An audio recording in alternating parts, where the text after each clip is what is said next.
नमस्कार मंडळी, मी आलो आहे सध्या पसरणी गावातून आणि माझ्याबरोबर आहेत बबनराव आमराळे आणि त्याचबरोबर दादा आहेत जे आमचे NM जाधव आहेत आणि आम्ही चाललेलो आहोत खाली नागेवाडीकडे आणि समोरच्या बाजूला थोडंसं धरण दिसलंय तर आपण हा नागेवाडीचा जो परिसर आहे तर त्याचं पूर्ण रेकॉर्डिंग करणार आहे। आपण घाटातनं उतरत खाली चाललेलो आहे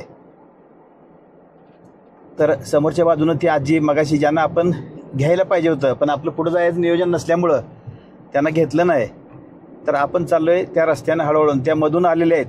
म्हणजे पिक्चरमध्ये कसं एखादा हिरो हिरोईन पुढे येते तसं त्या आजी आपल्या गाडीला पाठीमागं टाकून पुढे आलेले आहेत आणि त्यांना आता घ्यायचं आहे आपल्याला गाडीत तर त्यांना घेऊया आपण। त्यांना आपण आता गावात जायचं ठरलेलं आहे त्यामुळे त्यांना घेऊया, जेवढं आपल्याला सहकार्य ज्यांना करता येईल तेवढं करूया आणि आजींना घेऊया। आजींना थोडंसं आता पाठीमाग बसवावं लागेल आपल्याला। तर आपण चाललोय समोर नागेवाडीकडे आणि या ठिकाणी काही कुत्री दिसत आहेत, 2 पिल्ले दिसत आहेत, काही माणसं इथं बसलेली दिसत आहेत आणि समोरचा जो परिसर आहे तो दादा आपण यातनं रेकॉर्डिंग करत घेत चाललेलो आहे। खाली उतरतोय आणि खरं तर पाऊस असता तर अजून एक वेगळी मजा आली असती। समोरच्या बाजूला काही शेळ्यावर चढून चरतायत आणि बाकीच्या इकडं शेळ्या राखणारी मंडळी जी गावातली आहेत, स्थानिक मंडळी ती थांबलेली आहेत आणि शेळ्या किती वरती चढल्या आहेत हे सुद्धा आपल्याला यातनं रेकॉर्डिंग बघायला मिळेल समोर। तर आपण असे रेकॉर्डिंग करत पुढं चाललेलो आहोत आणि हा जो पूर्ण अतिशय सुंदर असा परिसर आहे। एक खऱ्या अर्थानं कुठल्याही देशातल्या म्हणजे बाहेरच्या विदेशातल्या किंवा परदेशातल्या कुठल्याही दादा मला एक सांगायचं की कुठल्याही देशाबरोबर आपण कंपॅरिझन न करता आपण महाराष्ट्रात हे आपलं जे स्थानिक ठिकाण आहे याचं कौतुक करायला पाहिजे। नाहीतर ते मग इतर देशासारखं दिसतंय, इतर देशातल्या ह्या ठिकाणासारखं दिसतंय, त्या ठिकाणासारखं दिसतंय तर या गोष्टीला मी सहमत नाही आणि जे आपलं आहे ते आपलं आहे म्हणून सांगावं आपण। या ठिकाणी काहीतरी विकासाचं रस्त्याचं काम चालू आहे असं वाटतंय, म्हणजे काही विकास चालू आहे आणि समोरनं येणारी आपल्याला काही मंडळी घरी परतणारी चरून जाणारी म्हशी दिसत आहेत आणि समोरच्या बाजूला एक बांधकाम झालेलं दिसतंय, त्यासाठी हा रस्ता वगैरे इथून विकास केलेला आहे आणि समोरच्या बाजूला अगदी हिरवीगार किंवा हिरवीगर्द अशी डोंगर वनराई आपल्याला बघायला मिळेल आणि इथं चरून चाललेल्या म्हशी आहेत त्या अगदी पोट भरून चरून परत घरी चाललेले आहेत। आपण हळूहळू या रस्त्यातून खाली नागेवाडीकडे उतरत आहोत आणि या बाजूला नागेवाडी गाव आहे, काही घरं दिसत आहेत आणि एक मोठं वळण आहे की ज्या ठिकाणावरून आपण खाली उतरायचं नाही इथून डाव्या बाजूला आणि हा उजव्या बाजूला रस्ता कुठे जातोय मग ते कोणतं गाव आहे? नागेवाडीचंच जे गावठाण आहे। मुली शाळा सुटून परत चाललेले दिसत आहेत आणि या ठिकाणी काळेश्वरी किराणा स्टोअर्स दिसतंय, काही लहान मुलं इथं शाळा संपल्यानंतर या ठिकाणी थांबलेले दिसत आहेत। खालून येणाऱ्या दोन्ही आजींना आम्ही वाटेत सोडलेलं आहे आणि आम्ही चाललोय पुढे जे खालचं गाव आहे आणि नागेवाडी धरण आहे तिकडं चाललेलो आहे आणि समोरचा जो सुंदर दिसणारा परिसर आहे हे जे गाव आहे ते दोन्ही बाजून कुशीत आणि खुशीत राहणारं गाव आहे असं मला वाटतंय। म्हणजे डोंगराच्या कुशीत वसलेलं आहे आणि अतिशय खुशीत आहे, आनंदात आहे असंच म्हणावं लागेल दादा। तर आम्ही हळूहळू पुढे चाललेलो आहोत आणि पुढे जात असताना समोरनं दिसणारा जो हा परिसर आहे कुठलं वरती कुठलं गाव आहे? खिंगर, आमराळ आणि राजपुरी। हा आणि समोर जो परिसर दिसतोय तो आपल्याला यातनं दिसेल आणि डाव्या बाजूला घरं दिसत आहेत तर ती घरं आपल्याला या ठिकाणी किंवा समोरच्या बाजूला काही घरं आहेत, अतिशय सुंदर टुमदार अशी घरं आहेत। एक डोंगरात घरांची रचना जसं हिमालयात अशी घरं आपल्याला अनेक ठिकाणी बघायला मिळतात तशीच ही घरं आपल्याला या ठिकाणी बघायला मिळत आहेत आणि गरज पडल्यानंतर आपला सह्याद्री सुद्धा हिमालयाच्या मदतीला जातो अशी म्हण आहे आणि शाळा सुटल्यानंतर ही मुलं आनंदात मजा करत घराकडे चाललेली आहेत। तर असं हे सुंदर गाव ज्या ठिकाणी आपण धरणाकडे चाललेलो आहोत आणि धरणाकडे जात असताना रस्त्याच्या दुतर्फा जी काही झाडं झुडपं आहेत, जी काही घरं आहेत, ते आपण यात चित्रित करत चाललेलो आहोत. काही पक्षी उडून जाताना दिसत आहेत आणि समोर एक पाण्याची टाकी दिसते. ही जुन्या पद्धतीची टाकी आहे, यानंतर कदाचित नवीन झालेली असेल. तर आपण हळूहळू धरणाच्या दिशेने चाललेलो आहोत आणि वळणं अतिशय सुंदर आहेत. आपण वर थांबायच्या ऐवजी खाली आलेलो आहे. वर जाताना थांबणारच आहोत आणि समोर आमच्या समोरच्या बाजूला दिसतंय ते आहे नागेवाडी धरण आणि त्या धरणाकडे आपण चाललेलो आहोत. आणि दोन्ही बाजूनं रस्ता अतिशय सुंदर आहे. रस्त्याकडनं गवत अतिशय चांगल्या पद्धतीचं वाढलेलं दिसते आपल्याला. पाऊस भरपूर असल्यामुळं दुतर्फा गवत आणि हिरवगार गवत आपल्याला बघायला मिळेल. घराच्या समोरच्या बाजूला कुठेतरी छोटेसे जे प्लॉट आहेत, खाचरं आहेत, त्यात काहीतरी पिकं आहेत. मग त्यात भात खाचरं म्हणा किंवा या ठिकाणी एक नवीन बांधकाम चालू आपल्याला दिसतंय. आणि जे असं ग्रामीण भागातली जी कामं विकासाची घराची वैयक्तिक असतील तर ही कामं आपल्याला बघायला मिळत आहेत.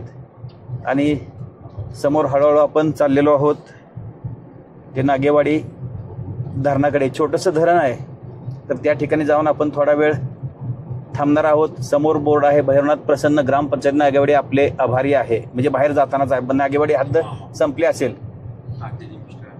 हे समोरने येत आहेत ते बबनरावच्या आत्याचे मिस्टर आहेत, बरोबर आहे का? हां, त्यांना जाताना भेटायचं तर भेटू शकतो आपण. तर या ठिकाणी सगळ्या बाजूने साड्या लावून ती आतली जी पिकं आहेत ती संरक्षित केलेली आहेत. म्हणजे आत जनावरं प्राणी जाऊ नयेत म्हणून अशी व्यवस्था केलेली आहे. आणि खालच्या बाजूला जे आहेत ते छोटे छोटे प्लॉट आहेत की ज्या ठिकाणी आपल्याला पिकं पेरलेली बघायला मिळतील. आणि पूर्ण डोंगर रांगा आपल्याला दोन्ही बाजूने दिसत आहेत. तर अशा या परिसरातनं आपण पुढं धरणाकडे चाललेलो आहे. धरण थोडंसं लांब आहे, त्यामुळे मी कॅमेरा थोडा वेळ बंद करतो. समोर जे दिसतंय ते नागेवाडी धरण आपल्याला दिसायला लागलेलं आहे. थोडं थोडं दिसतंय आणि जसं जसं आपण पुढं जाऊ ते धरण पूर्णपणे आपल्याला बघायला मिळेल. आणि उजव्या बाजूला जे आहे रस्त्याच्या ते आहे नागेवाडी धरण. तर हे यामध्ये दिसेल पण पूर्णपणे दिसणार नाही. आपल्याला पुढं जाऊन धरणावरती जाऊनच याचं व्हिडिओ करावा लागणार आहे. तर धरण हे 100% क्षमतेनं भरलेलं. यावर्षी पाऊस मे मध्ये सुरू झाल्यामुळं हे धरण पूर्ण क्षमतेनं भरलेलं आहे. आणि सगळीच धरणं आपल्या महाराष्ट्रातली जवळजवळ पूर्ण क्षमतेनं भरून वाहत आहेत. काही ठिकाणी थोडीफार राहिले असतील, पण हा परिसर बघितल्यावर एक मनाला आनंद वाटतो किंवा या ठिकाणी मन उधाण वाऱ्याचे असे म्हणावं लागतंय. दादा बरोबर आहे का वाक्य? बघा. हां, तर या ठिकाणी आपण थांबायचं ठरलेलं आहे आणि या ठिकाणी थांबून आपण पुढे जाऊ शकतोय का तिकडं?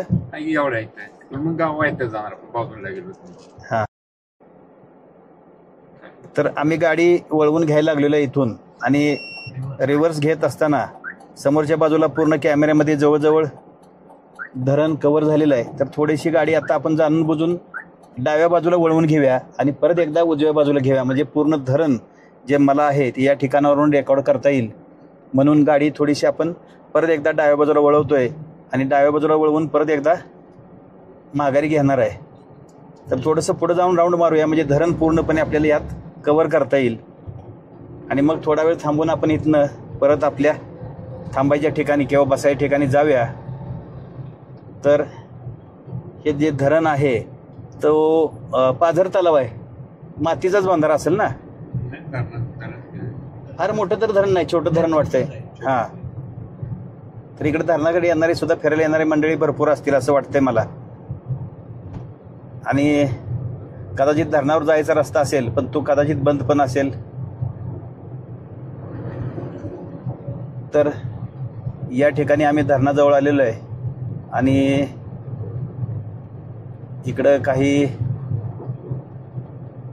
समोरच्या बाजूला जनावरं दिसत आहेत, माणसं दिसत आहेत, गाडी दिसते. आणि या ठिकाणी धरणाच्या बाजूनच वळावं लागणार आहे. धरणावर जायला रस्ता नाही, तर आपल्याला गाडी इथून परत करायची आहे. आणि हा परिसर आपण पूर्णपणे यात कव्हर करतोय. आता इथून गाडी आपण धरणावर गाडी जाते की वरती? दादा ये बरोबर. तर आम्ही धरणाच्या वरच्या भागात चाललेलो आहोत आणि एक आजोबा असं मस्तपैकी झोपून जनावरं राखतायत. चप्पल बाजूला काढून सोडलेले आहेत, पाय वर करून व्यायाम चालू आहे. तर अशा ठिकाणी आम्ही येऊन या भागातनं आपण थोड्या वेळातच आपण गाडी पुढे जाणार नाही लांबपर्यंत, तर इथूनच गाडी वळवून घ्यावी लागेल असं वाटतंय मला. तर थोडंसं पुढे जाऊन गाडी वळवून घेऊया आपण, म्हणजे पूर्ण धरण पण आपल्याला यात चित्रीकरण करता येईल असं वाटतंय. आणि हा समोरच्या बाजूला आहे तो धरणाचा बंधारा आहे. तर आता आपण इथूनच गाडी परत वळवून घेऊया असं मला वाटतंय, कारण फार पुढे जाण्याचा अर्थ नाही. का गेलं तर चालेल दादा, पलीकडे नाही जाता येणार का? हां ठीक आहे, तर इथूनच आपण गाडी वळवून घेतोय.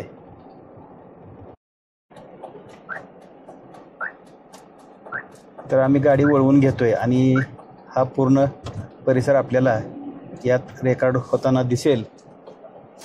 तर असं हे सुंदर ठिकाण, छोटंसं धरणाच्या ठिकाणी येऊन आपण परत गाडी वळवत घेऊन परत जाणार आहोत. आणि सूर्यप्रकाश पाण्यावर पडलेला तो एक वेगळ्या पद्धतीचा आपल्याला चमकताना दिसतोय. आज बराच वेळ ऊन आहे, दुपारी थोडा वेळ असंच ढगाळ वातावरण निर्माण झालं होतं आणि त्यानंतर परत ऊन आहे. जे आजही पाऊस तसा काही कुठं पडलेला नाही. तर अशा ह्या धरणाच्या कडेनं आम्ही फिरून परत चाललेलो आहोत आणि पुढं जाऊन डाव्या बाजूला वळून परत आपल्या वरच्या व्ह्यू पॉईंटला थांबणार आहोत.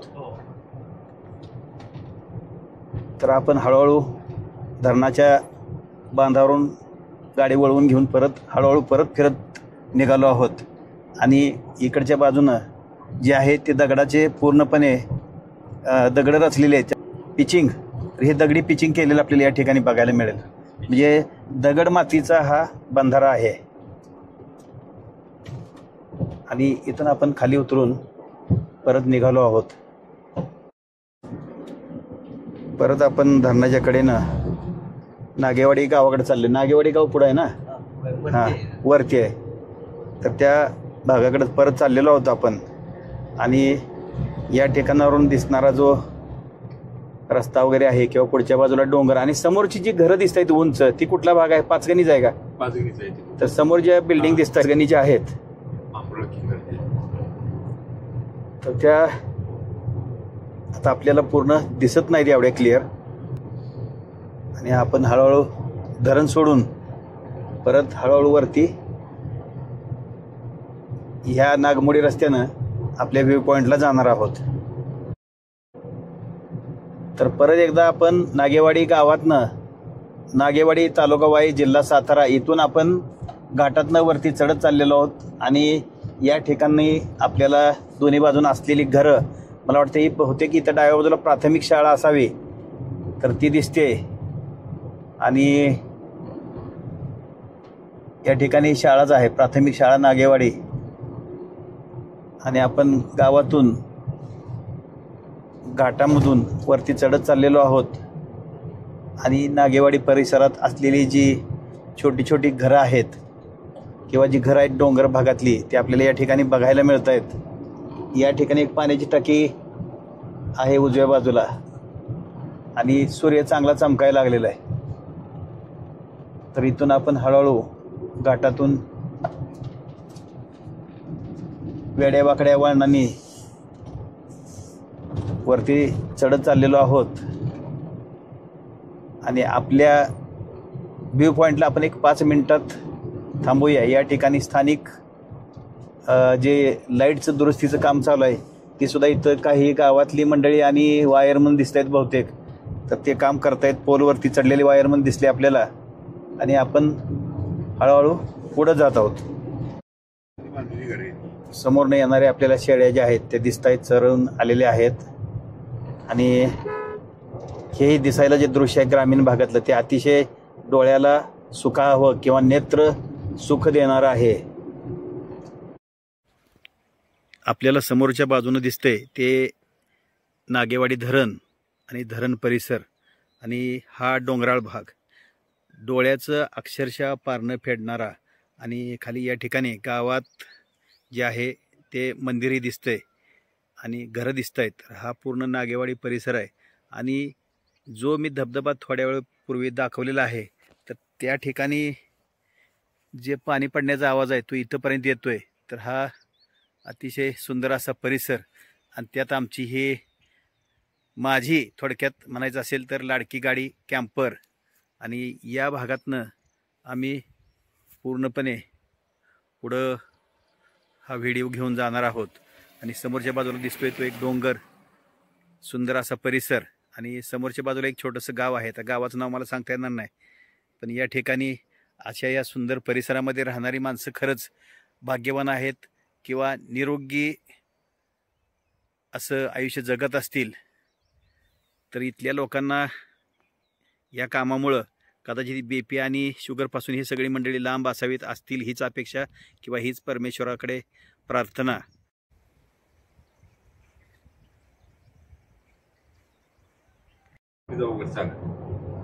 तर आपण घाटातून चढून वरती आलेलो आहोत आणि समोरच्या बाजूला बरीचशी हौशी मंडळी आहेत. काही गाड्या दिसत आहेत, काही पर्यटक दिसत आहेत की या ठिकाणी आलेले आहेत. आणि काही जण इकडे गप्पा मारतायत, काही जण फोटोग्राफी करतायत किंवा अजून काहीतरी कामं चालू आहेत. बहुतेक व्हिडिओ फोटो. हां, तर आपल्याला सरळच पुढे जायचं आहे. आणि पर्यटक जे आहेत ते इकडे बसलेले आहेत, काही झोपलेले आहेत. इकडे समोर गाड्या थांबलेल्या आहेत आणि आपण हळूहळू या गाड्यांच्या पाठीमागच्या बाजूनं पुढे जाणार आहेत. आतवरती डोंगरावरती जायचं ना आपल्याला. तर डोंगरावरती जात असताना सुद्धा हा कच्चा रस्ता आहे. तर कच्च्या रस्त्याने आम्ही पुढे चाललेलो आहेत आणि या ठिकाणचा सुद्धा आपण व्हिडिओ करतोय. तर समोर काही मंडळी आहेत की जे गाडीत सगळं साहित्य घेऊन आलेले आहेत आणि कदाचित जेवण वगैरे बनवून इथंच खात असतील समोरच्या बाजूला किंवा आणलेलं असेल तर ते त्यांचं काम चालू आहे. म्हणजे हौशी मंडळी भरपूर आहेत आमच्यासारखी. आणि हा भाग समोरच्या बाजूला एक अतिशय उंच असा डोंगर दिसतोय, थोडासा सुळका असल्यासारखा आहे तो. हां, जिथंपर्यंत जाईल तिथंपर्यंत घेऊया आपण गाडी आणि मग थांबूया. तर आपण कच्च्या रस्त्यानं वरती चाललेलो आहोत. जिथंपर्यंत गाडी जाईल त्या ठिकाणी जाऊन आपण थांबूया. कदाचित गाडी वरती जाऊ शकते का? इकडून घे, इकडून घे. या ठिकाणी जरा समोरच्या बाजूला दगडाची खाण आहे, पण आता मला यातनं दाखवता येत नाही, ती वरती गेल्यावर दाखवूया. तर या बाजून आपली गाडी कदाचित कच्च्या रस्त्यानं पुढं जाईल. तर आपण कच्च्या रस्त्यानं हळूहळू पुढं चाललेलो आहोत आणि यातून सुद्धा आपल्याला धरण किंवा धरणाचा परिसर आहे तो दिसतोय. आणि समोरचा जो उंच डोंगर आहे, काय काय कावळ्याचे दगड. तर समोरच्या बाजूला आहे ते कावळ्याचे दगड, म्हणजे उंच जो डोंगर दिसतोय तो कावळ्याचे दगड म्हणून प्रसिद्ध आहे. आणि त्याच्या समोरच्या बाजूला एक लांबपर्यंत. तर हा डोंगर आपण घ्यायचा प्रयत्न करतो. सोनजाई मंदिर आहे आणि कॅमेरा पूर्ण वरती गेल्या तर हा दुरूनच आपल्याला डोंगर कव्हर करावा लागणार आहे. आणि या ठिकाणी आपण पुढं हळूहळू चाललेलो आहोत. त्या ठिकाणी काहीतरी टेंटच नाही, तिथं परमनंट हे केलेलं आहे. म्हणजे हा समोरचा बाजूला दिसणार आहे तो डोंगर आहे, तो आपण समोर दाखवत होतो गाडीत नेताना. आणि या ठिकाणी आल्यानंतर कावळ्याचा दगड आणि खालच्या बाजूनं जो आहे तो घाट रस्ता, पसरणी घाट रस्ता. आणि तिकडून जो रस्ता येतोय तो रस्ता वाईकडून येतोय. समोरच्या बाजूला वाई शहर दिसतंय आणि इकडून पांडवगड दिसतोय, आपल्याला पसरणी गाव दिसतंय. हे पूर्ण पसा आपण झूम करून घेतोय. आणि माझ्या बरोबर आहेत NM जाधव दादा, राजेंद्र गायकवाड आणि बबनराव आमराळे. आणि हा पूर्णपणे परिसर जो आहे तर तो पसरणी परिसर आहे. आणि समोरच्या बाजूला डाव्या बाजूला जे दिसणारं धरण आहे ते धोम धरण आहे. धोम धरणाच्या या भागात येऊन म्हणजे अतिशय निसर्गरम्य असं ठिकाण आहे. आणि समोरच्या बाजूला दादांचं घर दिसतंय, तर दाखवूया. कदाचित दादांना दिसलं तर दिसलं. तर हे समोरच्या बाजूला दिसणारी घर आहेत. आणि ज्या ठिकाणी धूर निघतोय त्याच्या थोडंसं पलीकडच्या बाजूला दादांचं घर आहे. डाव्या बाजूला एक छोटीशी खोली आहे. हा, धूर निघतोय त्याच्या पुढच्या बाजूला थोडंसं डाव्या बाजूला जे घर दिसतंय ते दादांचं आहे. हो हो, छोटंसं घर पण ते पण दिसतंय. आणि हा पूर्ण सुंदर परिसर आपण यामध्ये रेकॉर्ड करतोय.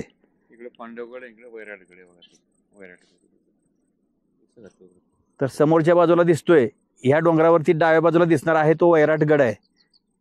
आणि हा परिसर आपण यामध्ये रेकॉर्ड करतोय.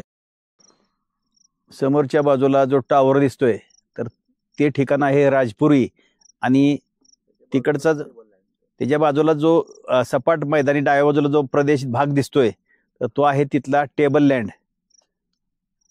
आणि मग या ठिकाणी समोर दिसणारी झाडं जी आहेत तर ती ही किती सुंदर दिसत आहेत. सूर्य आपल्याला चांगला दिसतोय आणि ही मंडळी बहुतेक तर खाली चालत चाललेली दिसत आहेत, खाली उतरणार दिसत आहेत बहुतेक गुरुवाले आहेत काय. आणि समोरच्या बाजूला जो आहे तर तो पाचगणीचा टेबल लँड आहे आणि उजव्या बाजूला आहे ते पॅराग्लायडिंग सेंटर आहे थापा. आणि हा पूर्ण धरण परिसर आणि हा भाग पांडवकडचा परिसर वगैरे हा वाईचा भाग.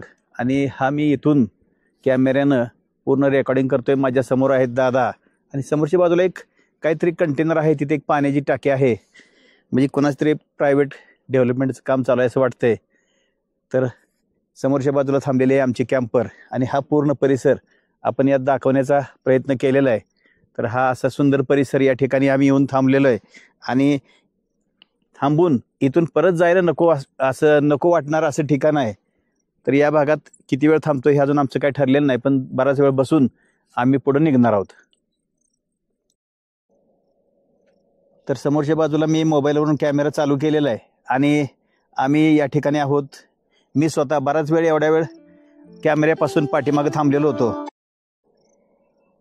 तर माझ्या डाव्या बाजूला आहेत बबनराव आमराळे की जे पसरणीचे रहिवासी आहेत आणि पलीकडच्या बाजूला आहेत NM जाधव किंवा ज्यांना आम्ही आवडीनं दादा म्हणतो. तर ते माझे मेहुणे आहेत, तर त्यांच्या मित्राचे भाऊ आहेत आणि आमचे फॅमिली रिलेशन्स आहेत. तर अशा ठिकाणी अर्थात माझी फॅमिली किंवा माझं आता कुटुंबीय जे मंडळी आहेत तर ती पसरणीमध्ये भरपूर वाढलेली आहे, म्हणजे बरेचसे माझे आता स्नेही किंवा संबंधी या ठिकाणी भरपूर आहेत. तर अशा ठिकाणी आलेलो आहेत आणि तुम्ही अशा निसर्ग समृद्ध संपन्न भागात राहतायत, तुम्हाला इथं राहताना काय वाटतं इथल्या निसर्गाविषयी तर तुम्ही आम्हाला सांगावं. मस्त वातावरण इथे चांगलं आहे, फार छान आहे. अगदी काय दवाखान्याची गरज नाही किंवा कुठले रोग किंवा असं काही हे हा हा हा आणि प्रकृती स्वास्थ्य एकदम मस्त राहतं. हा म्हणजे हवामान एवढं चांगलं आहे की इथं सहजसहजी माणूस आजारी पडू नये किंवा आजारी पडलं तर लगेच बरं व्हावं, पडणारच नाही असं मला वाटतंय. तर अशा या वातावरणात तुम्ही भाग्यवान आहात की या ठिकाणी राहतायत तुम्ही. आजूबाजूला जसं आहे नागेवाडी आहे तसं बराचसा परिसर आहे की जिथं तुम्ही किती फिराल तेवढं कमीच आहे. हा हा आणि हा परिसर बरं का आपण जाणून बुजून परत एकदा दाखवतोय, कारण ही जे पूर्ण परिसर आहे, झोपू नको, दाखव ना सगळा परिसर फिरवून दाखव, हळू घे, तुला नाही दिसू दे ना, तू फिरव ना, कॅमेरा फिरव फक्त.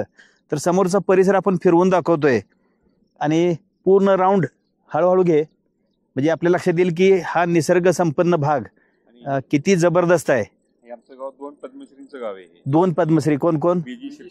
बीजी शिर्के आणि शाहीर साबळे यांचं गाव आहे. म्हणजे पसरणी गाव हे शाहीर साबळे आणि बीजी शिर्के यांना 2 पद्मश्री अवॉर्ड मिळालेली ही 2 गावातली महान मंडळी आहेत. पहिलं गाव असं आहे की ते 2 पद्मश्री 2 पद्मश्री या गावातल्या लोकांना मिळालेले आहेत. तर अतिशय अशा निसर्ग संपन्न सुंदर भागात आम्ही आलोय आणि इथली हवा जी एवढी मस्त आहे, थंड आहे की सकाळी आम्ही खालून ट्रेक करून आलोय. दादांचं घर दाखवलं, तिथून ते बुवा साहेबांचं मंदिर आहे तिथपर्यंत आपण सकाळी चालत आलेलो आहे आणि उद्या आपलं नियोजन आहे ते पांडवगडाला जाणार आहोत. तर उद्या पांडवगडचा व्हिडिओ आपण तयार करू. तुम्ही वेळ दिलात, इथं आमच्याबरोबर आलात, धन्यवाद. तर हौशी मंडळीने हा परिसर संपूर्ण असा घाण करून टाकलेला दिसतोय आपल्याला आणि या ठिकाणी प्लॅस्टिकचा कचरा मोठ्या प्रमाणात दिसेल. तर खरं तर अशा या ठिकाणी पर्यटनाच्या ठिकाणी अशा गोष्टी व्हायला नको आहेत. स्थानिक लोकांची जी जनावरं आहेत तर इथल्या स्थानिकांचं मत असं आहे की ही जी तिथली जनावरं आहेत ही प्लॅस्टिकचा कचरा खाऊन जनावरांचंही नुकसान होतंय. आणि तर असा हा प्रकार या ठिकाणी सर्रास आपल्याला बघायला मिळतोय. अशा बाटल्या फोडलेल्या सुद्धा बघायला मिळतील. तर असं खरं तर आल्यानंतर असं काहीही न करता या ठिकाणी फक्त एन्जॉय करता येण्यासारखं जे आहे ते एन्जॉय करावं. अशा काही गोष्टी खरं तर येणाऱ्या सगळ्याच माणसांनी टाळल्या पाहिजेत. या गोष्टी व्हायला नको आहेत. एक थोड्या वेळापूर्वी एका माणसानं या ठिकाणी हे सगळा कचरा गोळा करून टाकलेला आहे. त्यांचं म्हणणं आहे की हे जे प्लॅस्टिक आहे तर इथं त्यांची जनावरं खातात आणि त्यामुळं त्यांच्या जनावरांचं नुकसान होतं. तर खरं तर ह्या गोष्टी 100% लोकांनी काळजीपूर्वक टाळायला हव्या आहेत, ही माझी या माध्यमातून विनंती. तर मंडळी, आम्ही आलो आहोत नागेवाडी येथील सगळ्यात उंच अशा ठिकाणावरती किंवा डोंगराच्या हिल टॉपला किंवा व्ह्यू पॉईंटला, की या ठिकाणावरून सभोवताल अगदी हा जो आहे समोरच्या बाजूला दिसणारा, तर तिकडच्या बाजूला पश्चिम बाजूला सूर्याच्या बाजूला दिसतोय, तर तो आहे पाचगणी टेबल लँड. आणि तिथून डाव्या बाजूला जसं आपण कॅमेरा फिरवत जाऊ तर या ठिकाणी समोरच्या बाजूला दिसतंय पाचगणी खिंगर राजपुरी आणि काही इतर गावं दिसत आहेत. आणि खालच्या बाजूला आहे नागेवाडी. आणि हा परिसर पुढच्या बाजूला आपल्याला डाव्या बाजूला थोडंसं वळवलं कॅमेरा तर आपल्याला दिसणार आहे नागेवाडी धरण. आणि जो समोरच्या बाजूला हळूहळूनंतर तो कावळ्याचा खडक म्हणला ना तुम्ही, तर कावळ्याचा खडक किंवा कावळा खडक. आणि आम्ही थांबलोय अगदी शेवटच्या टॉपच्या भागावरती. आणि इथं खालच्या बाजूला दाट झाड आहेत बघा. ही कशाची झाड आहेत मी सांगू शकणार नाही, कदाचित ही पांघऱ्यासारखी दिसत आहेत बहुतेक, तर किंवा असंच काहीतरी प्रकार दिसतोय. तर आणि हा पूर्ण परिसर आहे तो इकडच्या बाजूला वाईची MIDC आणि इथून हा जो भाग आहे तो पसरणी, परत पलीकडचा भाग काही एकसरचा वगैरे असेल किंवा इतर छोटी छोटी गावं असतील. आणि समोरच्या बाजूला आहे तो पांडवगड आणि डाव्या बाजूला आहे ते धोम धरण. तर असा हा पूर्ण परिसर. तर पॅराशूट ग्लायडिंग सेंटर आहे आणि या बाजूला परत एकदा आपण टेबल लँड. तर अशा ठिकाणी हा पूर्ण राऊंड घेतलेला आहे आपण. तर समोरच्या बाजूला ही दाट अशी झाडं दिसत आहेत आणि या दोन्ही बाजूनं झाडं आहेत आणि आम्ही झाडांच्या मधून पुढं चाललेलो आहोत. ही झाडं कशाची आहेत हे नक्की सांगता येत नाही. आणि हा परिसर जो आहे तो परत परत आपण चित्रित करतोय. तर असा हा सुंदर परिसर की जिथून आपण या ठिकाणी शेवटच्या टॉपच्या चढावरून खाली उतरणार आहोत. आणि खाली उतरल्यानंतर आपली गाडी खालच्या बाजूला येऊन थांबलेली असेल तर त्या ठिकाणी जाणार आहोत. आणि समोरच्या बाजूला एक म्हैस अगदी उतारावरती चरताना दिसते. तर ह्यांचं खरं तर कौतुक आहे, स्किल आहे. तर ह्या म्हशी या ठिकाणी आपल्याला, आम्ही त्यांच्याकडे बघतोय ते आमच्याकडे बघतायत बघा. आणि पुढच्या बाजूला एक म्हैस आहे, मोठी म्हैस आहे. काही मंडळी या ठिकाणी बसलेत डोंगरावरती येऊन. तर असा हा सुंदर, अतिशय सुंदर परिसर की विदेशातल्या कुठल्याही जागेशी आपण तुलना न करता हा जो आहे स्थानिक भाग नागेवाडी, तालुका वाई, जिल्हा सातारा. आणि या ठिकाणचं हे ठिकाण किंवा सुंदर परिसर आपण या ठिकाणी चित्रित केलेलं आहे. तर या ठिकाणी 3 म्हशी चरतायत आणि आमची 4थी गाडी पाठीमागनं, जी माझी आवडती कॅम्पर आहे की जी मला नेहमी प्रवासात घेऊन फिरायला आवडतं, हिला कॅम्पर व्हॅन किंवा कॅरा व्हॅन करणार आहे. आणि यामध्ये आपल्याला सगळ्या सोयी पुढच्या वेळेस तुम्हाला यात झालेल्या बघायला मिळतील. आणि अशा ह्या गाडीतनं मला प्रवास करायला आवडतं. तर ती गाडी आपली समोरनं येत असताना ती गाडी हा व्हिडिओ घेतोय, अगदी थोडासा क्लोजअप ही काही व्हिडिओ घेतोय. पूर्ण जो परिसर आहे तो यामध्ये आपण गाडीसह कव्हर केलेला आहे. तर समोरच्या बाजूला मला 1-2 मित्रमंडळी भेटलेले आहेत. आणि तुम्ही कुठून आलात? वाईतून आलेले आहेत. आणि इकडे कसं काय आलेत? हां, म्हणजे फिरायला तुम्ही इकडे आलेत. हां, तर तुमचं नाव सांगाल? कमलेश पोळ. आणि तुम्ही? विशाल खामकर. तर हे इथलं वातावरण, हवामान चांगलं आहे म्हणून खास फिरायला आलेले. दररोज येता का असं काय? जसं वेळ मिळेल तसं येत आहे. तुम्ही काय करता मग सध्या? काय नाव आहे? शेफ 11. आणि तुमचं? कशाचं? तंबाखूचं दुकान आहे. तर अशी ही 2 मित्रमंडळी भेटले आहेत आणि सहज बोलता बोलता चर्चा झाल्यानंतर आपणही त्यांना आपल्या व्हिडिओमध्ये थोड्या वेळासाठी घेतलेला आहे आणि त्यांनी आपल्याला वेळ दिलेला आहे. धन्यवाद. समोरचा जो भाग आहे तर तो आपल्याला वरती हत्तीचा माथा आणि खालच्या बाजूला जे सोंड आहे तर असा सोंड असलेला हत्ती म्हणजे हत्तीच्या असा आकार असलेला एक हा भाग आपल्याला या ठिकाणी सापडलेला आहे. आणि बबनरावनीच हे आम्हाला आठवण करून दिली की समोरचा भाग हा हत्तीच्या माथ्यासारखा आणि हत्तीसारखा दिसतो.